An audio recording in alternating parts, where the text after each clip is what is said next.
Now, I can't help but ask.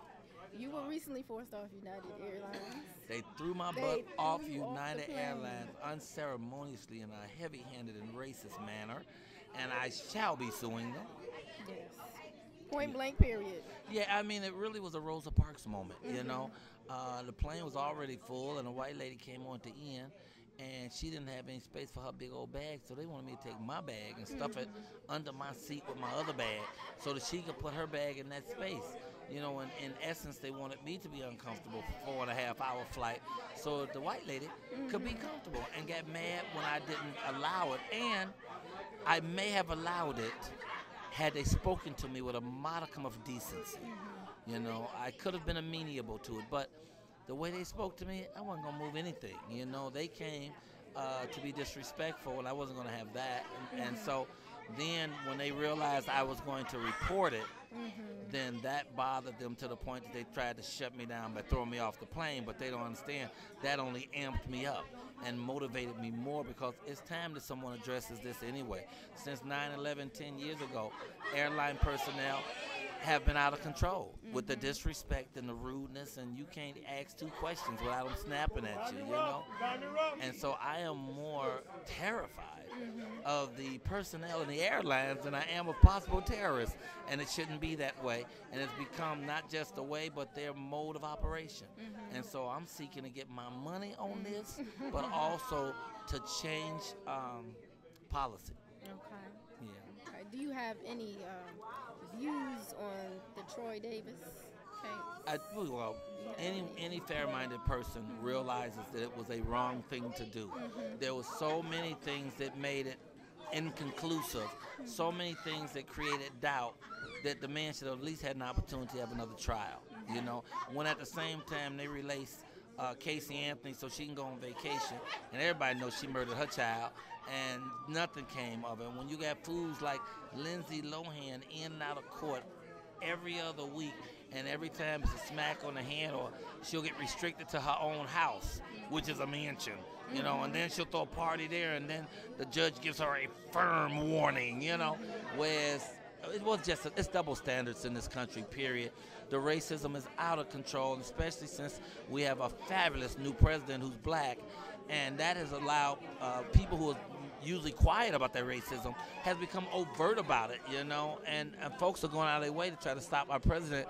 They will shut down the American governmental system before they'll let a black man succeed. So you see it everywhere. The racism runs rampant, and Troy Davis, bless his heart, my prayers go out to him, his family, his friends, you know, his mom, and the people that see him go through what he has to go through when I believe he was innocent.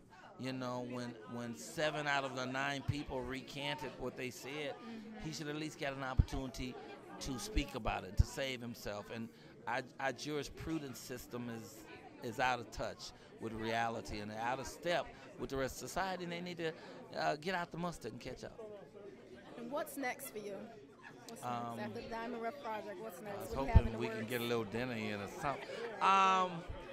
You know, there's so many projects. My next biggest project is a documentary I'm doing about the president.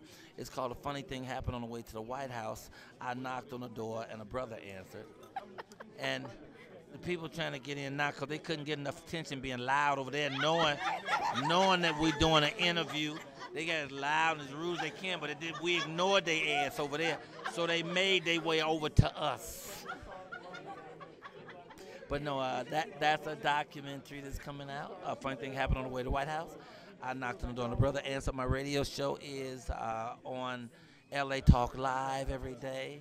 It's called, and these are my 2 retarded cousins, Charlene and Paquita. They're only out for a few moments. Hold the bus.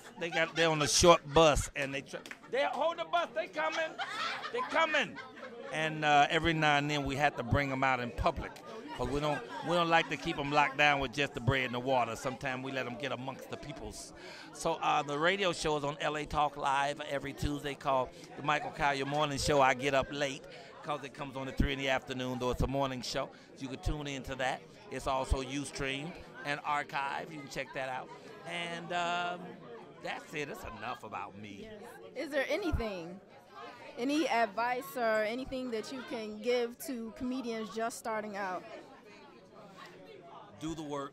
This is not an observer's sport. This is a spectator sport. So get in as many clubs as you can and do the work.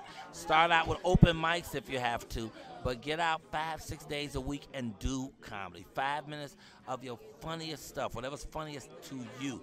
Do 5 minutes, but tape it. Make sure you tape whatever you do, so you can go back. Pardon me. He's tired, you guys. He's tired. So you can go back and listen to the work that you've done, and you listen to the applause and the laughter. And like if you do 5 minutes, everything they laughed at, you keep. Everything they didn't laugh at, don't ever say that again. So let's say they don't laugh at 2 minutes. You dump that. When you go back out your next turn, you start with the 3 minutes they laughed at and 2 new minutes. And you keep that system up until you got 5 or 6 funny, clean minutes. Shoot for clean minutes. Don't shoot for trying to be blue and thinking you're on Def Jam, because you can't make no money cussing. You can only make money doing a clean show. Well, that has been Michael Colyar, an amazing talent here in Hartford, Connecticut. Lovely Hartford, Connecticut.